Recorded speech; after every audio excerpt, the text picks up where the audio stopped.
PNP wala pang dahilan para tuloy magdeklara ng full alert ngayong holidays. Edniel Parosa, please come in. Edniel. Lakay, kaiba sa unang anunsyo, hindi muna magdedeklara ng nationwide full alert status ng Philippine National Police ngayong Kapaskuhan.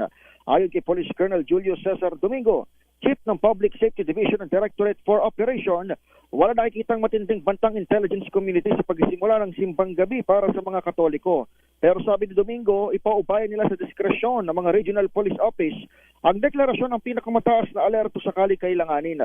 Nobyembre pa naka-heightened alert ang PNP na ipinagpapatuloy lamang hanggang sa kasalukuyang panahon ng mga Misa de Gallo.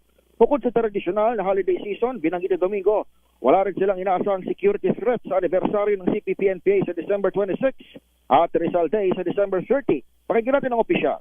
Time po ang ating directorate for intelligence. As of this time, wala naman pong ibinababa na naibigay sa amin sa part ng directorate operation na may threat po dito sa ating mga simbahan. Kaugnay ng pag-arangkada ng Misa de Gallo, pinuntahan natin itong Antipolo Cathedral, itong pamoso at dinadayong simbahan dito sa lungsod ng Antipolo kung saan naging mapayapa naman yung anticipated mass kagabi at yung unang Misa de Gallo kaninang alas 4 ng umaga. Pagtapos ng misa kung saan ipinaalala ng Reverend Father na si Marjorie Padilla ang pag-prioritize sa Panginoon, agad pumila itong mga nakinig sa misa sa kanilang mga paboritong bibingka at patubumbong dito sa Antipolo City.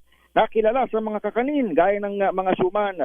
Sabi ni Ma'am Cheche, nakausap natin, hamon sa kanilang mga negosyante itong taas ng presyo ng mga bilihin o puhunan at pagdami ng kanilang kakumpetensya dahil hindi na lamang sa paligid ditong Antipolo Cathedral may mga nagbebenta ng tradisyonal na kakanin.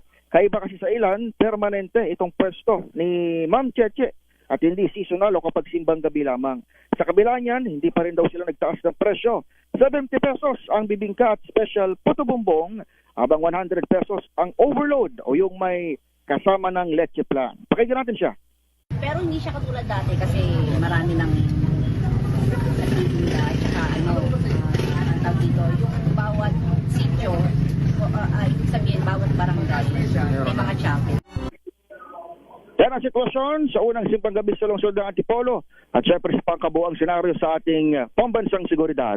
Ako sa Edniel Parosa, nag-uulat para sa DZRH. Una sa Pilipinas, una sa Pilipino. Daming bayan.